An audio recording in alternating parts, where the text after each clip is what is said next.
Es miércoles y como todos los miércoles nos acompaña en el estudio don Alberto Aldape. Don Alberto, buenas tardes, ¿cómo está? Bien, Ana Lilia.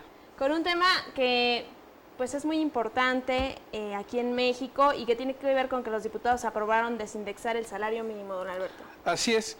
Muchos dirán, bueno, ¿y esta palabra tan rara de desindexar, qué significa o para qué fue lo que hicieron? Bueno, básicamente es lo siguiente.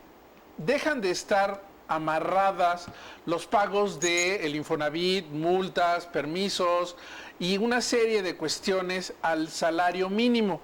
Seguramente ustedes han visto que en algunas multas de tránsito dice, si usted anda en estacionamiento mal ubicado, entre 20 y 35 salarios mínimos. Esto ya va a dejar de funcionar. Y esto es bueno. ¿Por qué? Porque ya se quita el pretexto de no subimos los salarios mínimos porque son inflacionarios y entonces no podemos afectar a los trabajadores. Ya ahora este salario mínimo ya no va a estar de ninguna forma relacionado a estos pagos y ahora sí, la Comisión Nacional de Salarios Mínimos podrá hacer un estudio adecuado del incremento que debe de tener para el próximo año. En algunos lados se dice que debemos de estar alrededor de 80 pesos por día en el salario mínimo y a partir de ahí empezar a negociar. Esto sería bueno porque así se fortalecería la economía de los trabajadores y de una u otra forma mejoraríamos en el consumo interno y con esto la economía doméstica. El asunto es que queda por resolver por parte de al menos 17 congresos estatales esta reforma de los diputados para que así se convierta en una modificación constitucional, ya que se tiene que cambiar el artículo 123 y de esta forma publicarse y hacerse ya efectivo en todo el país.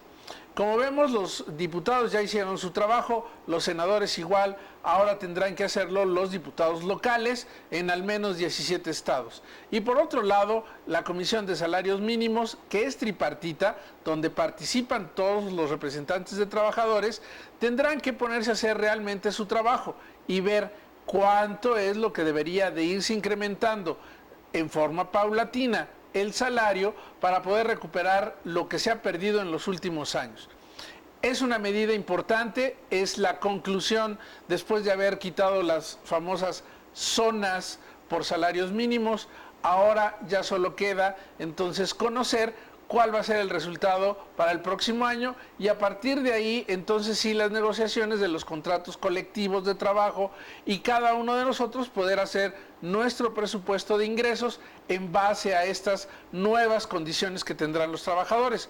Como vemos, Ana Lilia, es ya la conclusión de lo que sería la reforma laboral en cuanto al salario mínimo y ahora sí tendríamos sin excusa ni pretexto una posibilidad de tener incrementos por arriba de la inflación a este salario mínimo o de referencia para poder empezar a recuperar el poder adquisitivo de los trabajadores. Claro, don Alberto, solo esperar que los congresos, como usted dice, locales, se pongan a trabajar para que esto proceda más rápidamente. Y bueno, también es una esperanza para los trabajadores que, como usted ya bien dijo, han perdido en estos años mucho poder adquisitivo. Así es el primer paso para empezar a recuperarlo y poder tener un mercado doméstico fuerte y no tener que depender de los vaivenes de la economía extranjera. Muchísimas gracias, don Alberto. Nos vemos dentro de 8 días. Y bueno, nos vamos del otro lado.